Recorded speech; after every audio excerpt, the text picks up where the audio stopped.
Hey guys, how are we? Well, just behind me here is where they hewn the marble to put on the Parthenon to restore it.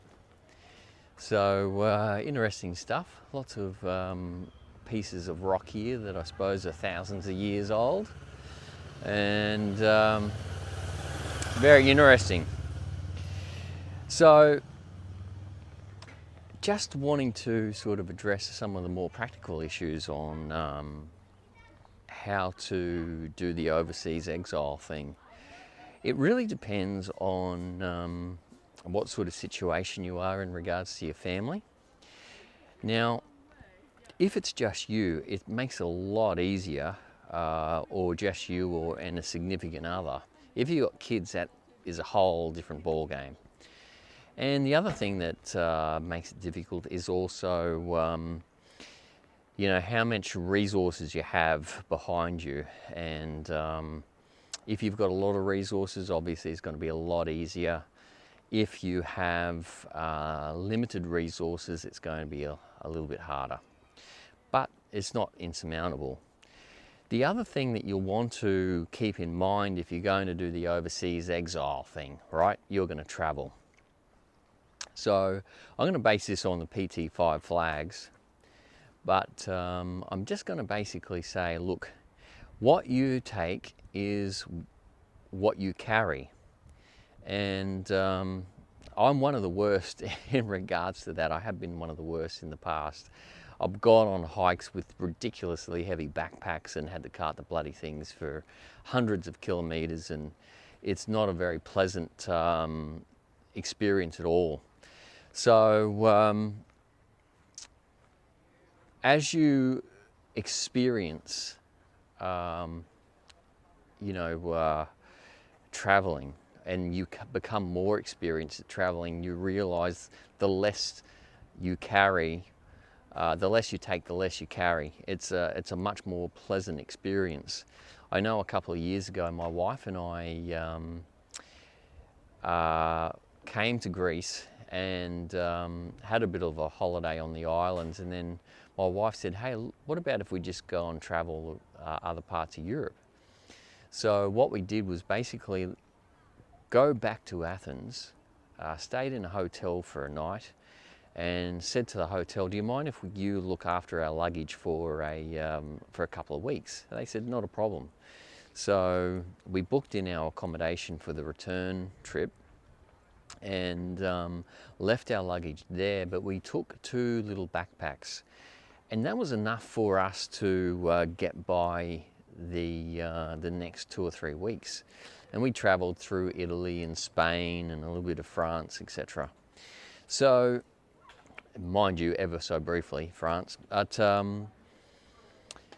so just keep that in mind, that the less you take, the less you have to carry, and that can really add a richness to your experience on travel, rather than have to be weighed down by these heavy suitcases and all this crap that you just don't need. So I think when we sort of ditched our suitcases and just took 2 little backpacks, I think we took maybe 3 or 4 shirts and maybe underpants and socks, only about 3 lots of each. And basically just the discipline of washing those things in the sink of an evening, and drying them in the bathroom of a night time. And you'll find that most hotels will have a little string that pulls out in the shower that allows you to just hang your clothes. And if they don't have that in your hotel, and it's a pretty crap hotel, but most places will have that. So it makes it a lot easier, and you don't have to carry a lot. The thing that you'll want to do, depending on the time of year and the place, is carry a few layers. But just depends. Just depends, because most of the time you're only going to wear 1 pair of shoes, And if you wear a jacket, then you're only going to wear one jacket. You can't wear two jackets, right? So you don't need 3 or 4 jackets or 6 pairs of shoes or anything like that. So one of the things that I'll address in the coming videos is basically the minimalist travel. And minimalism is very important if you're going to be a successful traveler. And it's just basically whittling away all the stuff that you just don't need and stuff that you can get away from, leave at home or throw it out. And you know, basically all you really need is maybe 5 t-shirts, maybe 2 pairs of cargo shorts or shorts, and 1 pair of jeans, 5 pairs of socks, 5 pairs of underpants, and a jacket, maybe a little puffer vest or something like that to keep you warm if you need it, and a packable hat, and 1 pair of shoes, and a pair of flip-flops, depending on where you are in the world. Flip-flops, if you're from Australia, they're thongs, which means a completely different thing in the US. So yeah, otherwise you'd just be packing another pair of underpants. So look, there's not really a lot that you require when you're traveling. You can actually do it very minimalist. If you're working on the road like a nomad, you will need another little bag of things like chargers, cables, adapters, that sort of stuff for your laptop, and maybe some hard drives for external storage. But that's about it, and I can certainly go through some of my stuff later on and show you how to do that. It is actually very easy to do, and you don't need a lot. So the minimalist travel is actually very, very good. You can either use a duffel bag, mind you, if you're traveling constantly, then you're probably going to want a backpack. So there are some really good backpacks out there, and some of them are really, really great. But as I said, the temptation is to get a big bag. The problem is with big bags is the more capacity you have, the more you're going to collect, and the more you're going to carry, and the less of a great experience you're going to have. The other thing that you might want to have too is just one of those little fold-up backpacks. They just fold up into a little pouch, but they fold out and they create another bag for you. So if you're doing a day trip, you can basically leave your backpack with all your stuff in the hotel and just carry a little day trip bag, and just a bottle of water and maybe your lunch if you want, and out you go. So we've certainly done that, and that's what we took on our trip around Europe, was just a little day bag.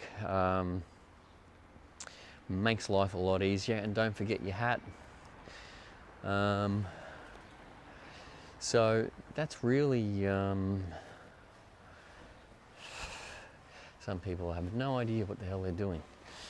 So